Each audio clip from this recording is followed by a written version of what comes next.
Hello friends, जय माता दी।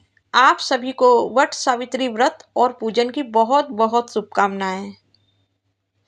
सुहागिन महिलाएं अपने पति की दीर्घ आयु के लिए वट सावित्री पूजन और व्रत करती हैं। साथ ही घर की सुख समृद्धि अपने मंगलमय जीवन के लिए ये व्रत और पूजन करती है। देवी सावित्री ने इसी वट वृक्ष का पूजन किया था और इसी के नीचे बैठकर तपस्या की थी अपने पति सत्यवान के प्राण यमराज से वापस लाने के लिए। इसी पूजन से और तपस्या से यमराज प्रसन्न हुए और सत्यवान के प्राण वापस लौटा दिए। तभी से सुहागिन महिलाएं वट यानी बरगद के वृक्ष का पूजन करती है अपने पति की लंबी आयु के लिए। पौराणिक मान्यताओं के अनुसार तभी से वट सावित्री पूजन और व्रत की परंपरा की शुरुआत हुई है। 2025 वट सावित्री व्रत ज्येष्ठ मास की अमावस्या को रखा जाता है। दक्षिण भारत में महिलाएं इसे ज्येष्ठ पूर्णिमा को रखती है। कुछ लोग वट सावित्री का व्रत ज्येष्ठ माह की पूर्णिमा को रखते हैं, जिसे वट सावित्री के नाम से जाना जाता है। वट सावित्री व्रत 2 बार रखने की परंपरा है, एक अमावस्या और एक पूर्णिमा। इस बार 2025 वट सावित्री व्रत ज्येष्ठ माह की अमावस्या को रखा जाएगा।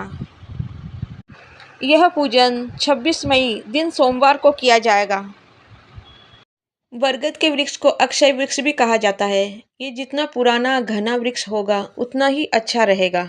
अगर हमें कहीं से भी विशाल वृक्ष मिल जाए 100-200 साल पुराना, तो माना जाता है ऐसे वृक्ष में देवी शक्तियाँ जागृत हो जाती है।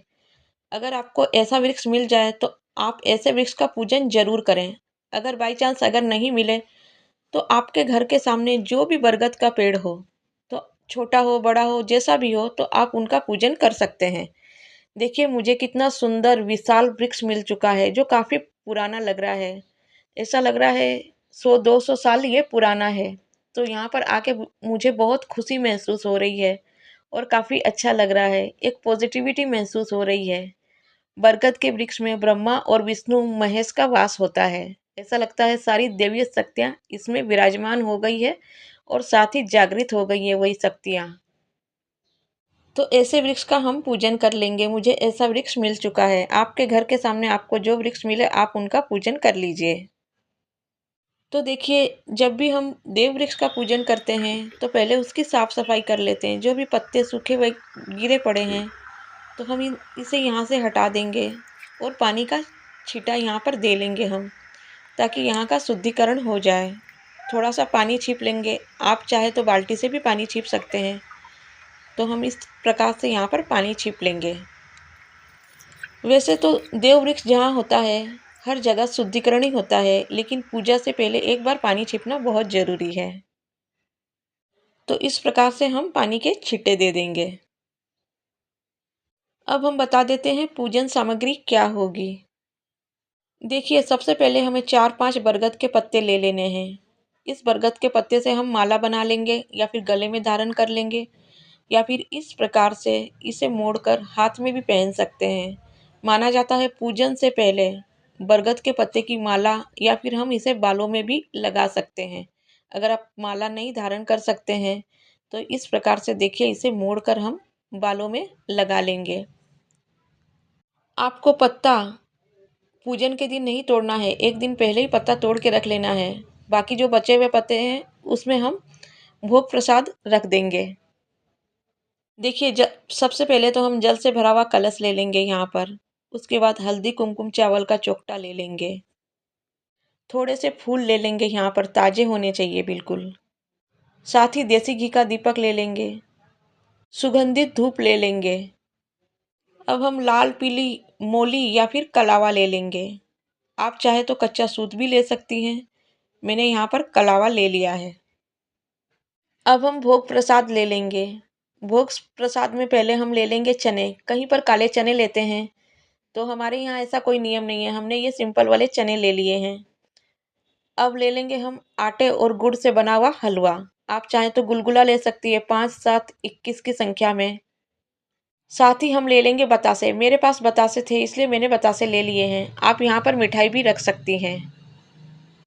साथ ही अब हम ले लेंगे ऋतु फल। जो भी ऋतु फल आ रहे हैं, मौसम के हिसाब से जो फल आ रहे हैं, जैसे आम, केला, अंगूर, ये हम यहाँ पर अर्पित करने के लिए ये ऋतु फल रख लेंगे। आप चाहें तो चिक्कू, खरबूज, तरबूज, आपके यहाँ पर जो भी ऋतु फल आ रहा है, आम, तो आप वो सब ले सकते हैं भोग प्रसाद में। उसके बाद ओटी भरने के लिए हम ले लेंगे एक ब्लाउज पीस। उसके लिए थोड़े से अक्षत और दक्षिणा। दक्षिणा रखना बहुत जरूरी है। ये पूजा में हुई सभी कमियों को पूरा करता है। अगर आप सिंपल ओटी भी भर रहे हैं तो भी आपको दक्षिणा रखना है। अगर आप ओटी नहीं भी भर रहे हैं तो भी आपको दक्षिणा यहाँ पर रखना है। ये पूजन में जो कमी है उसे दक्षिणा पूरा कर देता है। तो अब हम यहाँ पर ये दक्षिणा रख देंगे। साथ ही में एक फल रखेंगे यहाँ पर और 5 सुहाग की सामग्री रख देंगे, जैसे चूड़ी, बिंदी, काजल, मेहंदी और सिंदूर। आप चाहे तो इससे ज़्यादा रख सकती हैं। आप चाहें तो साड़ी भी रख सकते हैं। सबसे पहले गणपति को विराजमान किया जाता है पूजन में। तो गणपति के बगैर सभी पूजा अधूरी रहती है। तो हम यहाँ पर सुपारी वाला गणपति ले लिए हैं। आप चाहें तो मिट्टी का गौर गणेश भी बना सकते हैं। साथ ही हम ले लेंगे यहाँ पर थोड़ा सा आटा स्वास्तिक बनाने के लिए। आप हल्दी से भी स्वास्तिक बना सकते हैं। ये हो गई हमारी टोटल पूजन की सामग्री। अब पूजन कैसा करना है आइए जानते हैं। देखिए, सबसे पहले हम यहाँ पर आटे से स्वास्तिक बना लेंगे। आप हल्दी से भी बना सकती हैं। हम यहाँ पर आटे से स्वास्तिक बना लेंगे और इस पर एक लेयर हम हल्दी की दे देंगे। अब हम इस पर एक दीपक प्रज्वलित कर देंगे। इसी दीपक को साक्षी मानकर हम यहाँ पर पूजन करेंगे। देखिए, सबसे पहले बरगद के पत्ते के ऊपर हम गणपति विराजमान करेंगे, क्योंकि गणपति के बगैर सभी पूजा अधूरी रहती है। तो पहले हम गणपति विराजमान कर लेंगे। गणपति को फूल से जल लेकर हम यहाँ पर जल के छींटे देंगे। उसके बाद गणपति को हल्दी और कुमकुम का तिलक करेंगे, अक्षत चढ़ाएंगे, फूल अर्पित करेंगे और भोग प्रसाद अर्पित कर देंगे। उसके बाद वट वृक्ष में ब्रह्मा, विष्णु, महेश का ध्यान करते हुए या फिर सावित्री माता का ध्यान करते हुए हम वट वृक्ष को जल अर्पित करेंगे। जल अर्पित करने के बाद हम यहाँ पर हल्दी का तिलक करेंगे। उसके बाद कुमकुम का तिलक करेंगे वट वृक्ष के ऊपर। उसके बाद अक्षत अर्पित करेंगे। साथ ही हम यहाँ पर पुष्प अर्पित कर देंगे। पूरे पूजा स्थल को फूलों से सजा देंगे। जब भी हम कोई देव वृक्ष की पूजा करते हैं तो हमें बहुत ही श्रद्धा भाव से करनी चाहिए। उसके बाद हम भोग प्रसाद अर्पित कर देंगे। भोग प्रसाद में पहले हम चने अर्पित कर देंगे। अगर आपके पास काले चने हो तो काले अर्पित कर दीजिए या फिर सिंपल चने भी हम अर्पित कर सकते हैं यहाँ पर।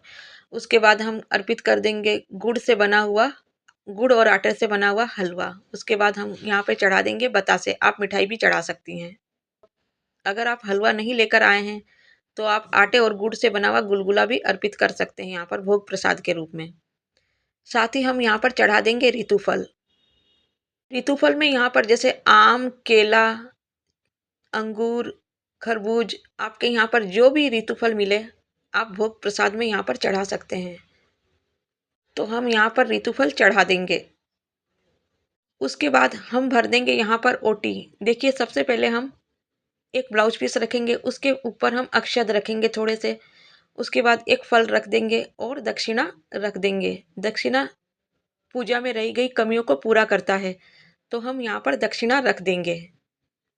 अब हम सुहाग की सामग्री यहाँ पर रख देंगे। 5 सुहाग की सामग्री, आप 2 भी ले सकते हैं, मैं 5 ली हूँ, आप इससे ज़्यादा भी ले सकते हैं। सुहाग की सामग्री में जैसे चूड़ी, बिंदी, काजल, मेहंदी और सिंदूर, 5 प्रकार की सुहाग की सामग्री हम यहाँ पर चढ़ा देंगे। यहाँ पर साड़ी भी चढ़ा सकते हैं, इससे ज़्यादा सुहाग की सामग्री भी चढ़ा सकते हैं। इसके बाद अब हम कर लेंगे परिक्रमा, फेरी लगा लेंगे वट वृक्ष की। यहाँ पर देखिए, वट वृक्ष बहुत ज़्यादा बड़ा है तो कलावा लपेटते हुए फेरी नहीं लगा सकते हैं हम। तो ऐसे में एक टहनी में हम 7 बार इसी कलावे को लपेटते हुए, मनोकामनाएं बोलते हुए हम ये 7 बार कलावा लपेट देंगे। आप चाहें तो कच्चा सूत भी लपेट सकते हैं। हम कलावा लेकर आए हैं तो 7 या फिर 5 बार हम यहाँ पर कलावा लपेट देंगे मनोकामनाएं बोलते हुए। देखिए इस प्रकार से हम यहाँ पर कलावा लपेट देंगे। अब हम कर लेंगे वट वृक्ष की परिक्रमा 5, 7 या फिर 21। यहाँ पर जल अर्पित करते हुए हम वट वृक्ष की परिक्रमा कर लेंगे। आप कलावा बांध के भी कर सकते हैं या फिर आप कच्चा सूत बांध के भी आप परिक्रमा कर सकते हैं। तो हमने कलावा टहनी पर बांध दिया है, तो हम यहाँ पर जल अर्पित करते हुए परिक्रमा कर लेंगे। ये पूजन काफ़ी लोग सुबह करते हैं, काफ़ी लोग दोपहर में करते हैं और कई लोग शाम को करते हैं। अलग अलग जगह का अपना अपना नियम है। कई लोगों के सवाल रहते हैं कि अगर हमने व्रत नहीं किया तो क्या हम पूजन कर सकते हैं? जी हाँ, अगर आपने व्रत नहीं किया है तो भी आप पूजन कर सकते हैं, लेकिन इतना ख्याल रखें व्रत पूजन से पहले आप किसी प्रकार का अन्न या फिर जल ग्रहण ना करें। इतना ख्याल रखें। लेकिन आपको वट सावित्री वाले दिन पूजन जरूर से करना है वट वृक्ष का। पूजा में जो भी भूल हो गई है, पूजा में जो भी कमी रह गई है, उसके लिए हम यहाँ पर क्षमा याचना करेंगे। साथ ही बरगद के वृक्ष को स्पर्श करके अपनी मनोकामनाएं बोल देंगे। जब भी हम देव वृक्ष का पूजन करते हैं तो एक बार गले मिला जाता है। तो देखिए इस प्रकार से हम देव वृक्ष के गले मिल लेंगे। क्या आपके यहाँ पर भी इसी प्रकार से पूजन किया जाता है? हमें कमेंट करके जरूर बताइएगा। तो देखिए अब हमारी पूजा हो गई संपन्न। देखिए अब जो भी यहाँ पर भोग प्रसाद चढ़ाया हुआ है या सुहाग की सामग्री चढ़ाई हुई है, तो जब तक दीपक शांत नहीं होता है तब तक आपको कुछ भी यहाँ से उठाना नहीं है। जब दीपक शांत हो जाए उसके बाद ये जो भोग प्रसाद है आप सबको वितरण कर सकते हैं। और ये जो सुहाग की सामग्री है, आप किसी भी सुहागिन महिला को ये सुहाग की सामग्री दे सकते हैं। ये काम आपको दीपक शांत होने के बाद ही करना है। इस व्रत में कहीं पर नमक का प्रयोग नहीं किया जाता है। शाम को मिठाई खाकर व्रत का पारण किया जाता है और कहीं कहीं पर एक समय का भोजन करके व्रत का पारण किया जाता है। कहीं पे फराळ करते हैं तो कहीं कहीं पे निरंकार ये व्रत करते हैं। तो आपके यहाँ पर जैसा हो आप वैसा कर लेना, क्योंकि अलग अलग जगह की अलग अलग परंपरा होती है। तो आपके यहाँ पर जैसा करते हैं आप वैसा कर लेना। तो फ्रेंड्स कैसी लगी आपको ये जानकारी? मैंने बिल्कुल सरल विधि से आपको ये व्रत और पूजन बता दिया है। तो हमें कमेंट करके ज़रूर बताएं ये आपको जानकारी कैसी लगी। अगर वीडियो थोड़ी सी भी यूज़फुल रही हो, थोड़ी भी आपको वीडियो अच्छी लगी हो तो प्लीज़ एक लाइक ज़रूर कर दीजिएगा। अगर आप चैनल पर नए हैं तो सब्सक्राइब कर लीजिए ताकि न्यू वीडियो की नोटिफिकेशन हम आपको टाइम से दे सकें। साथ ही ये जानकारी फैमिली फ्रेंड्स को शेयर कर दीजिए। मेरी सभी बहनों को सुख और सौभाग्य की प्राप्ति हो, यही मनोकामना लेकर मिलती हूँ एक और महत्वपूर्ण जानकारी के साथ। जय सावित्री मैया।